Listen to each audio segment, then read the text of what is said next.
ஓராசிரியர் பள்ளின்னு சொல்லும் போதே எனக்கு வேதனையா இருக்கும். ஒரே ஒரு ஆசிரியர் வைத்துக்கொண்டு எவ்வளவு சிரமங்கள்.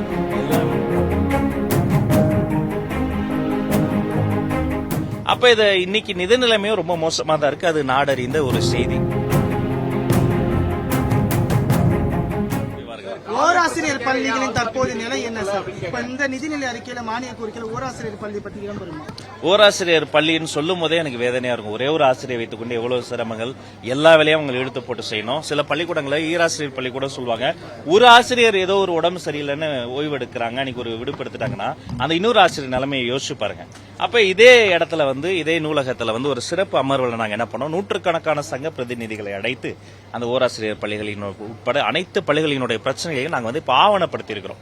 அப்ப இது இன்னைக்கு நிதி நிலைமையும் ரொம்ப மோசமா தான் இருக்கு. அது நாடறிந்த ஒரு செய்தி.